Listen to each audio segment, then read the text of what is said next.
everyone, this is from CBS Academy. இன்னைக்கு நம்ம current affairs தான் பார்க்க போகிறோம். ஆசியான் நாடுகளுக்கு இந்தியா உறுதுணை. ஸோ இந்த டாபிக் பார்த்தீங்கன்னா குரூப் 1 மெயின் சிலபஸில் பேப்பர் 3ல் இன்டர்நேஷ்னல் ஆர்கனைசேஷனில் வந்து கவர் ஆகும். ஸோ ஆசியான் அப்படிங்கிறது வேர்ல்டில் சவுத் ஈஸ்ட் ரீஜனில் இருக்கக்கூடிய அந்த கண்ட்ரீஸுக்கான ஒரு association. So association of South East Asian nations. ஸோ இந்த அமைப்பினுடைய 47வது உச்சி மாநாடு தான் மலேசியாவில் இருக்கக்கூடிய கோலாலம்பூரில் வந்து நடைபெற்று கொண்டிருக்கிறது. ஸோ இந்த அமைப்பானது எப்போ ஆரம்பிக்கப்பட்டிருக்கும் அப்படின்னா ஆகஸ்ட் 8, 1967 தொடங்கும் போது இதனுடைய founding member countries Thailand, Philippines, Malaysia, Indonesia and Singapore.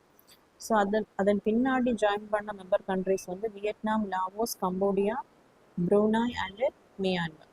So 1992 தான் இந்தியா வந்து இதனுடைய டைலாக் பார்ட்னராக ஜாயின் பண்ணியிருப்பாங்க.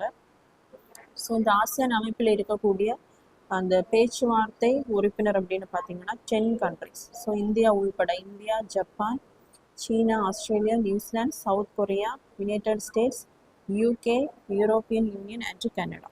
ஸோ 1992 தான் இந்தியா வந்து இதனுடைய டைலாக் பார்ட்னராக ஜாயின் பண்ணியிருப்பாங்க. ஸோ 2012 டைலாக் பார்ட்னர்லேருந்து ஸ்ட்ராட்டஜிக் பார்ட்னராக தர உயர்வு வந்து பெற்றிருப்பாங்க. ஸோ டைலாக் பார்ட்னர்னு சொல்லும்போது ஜஸ்ட் ஒரு கம்யூனிகேஷன் அந்த அளவில் மட்டும்தான் இருக்கும்.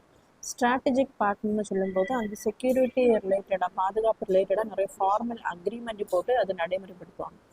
ஸோ இந்த ஆசியான் மாநாடு நடைபெற்று கொண்டிருக்கும் போதே அதன் ஒரு பகுதியாக ஆசியான் மற்றும் இந்தியாவின் 22வது உச்சி மாநாடு வந்து நடைபெற்றது.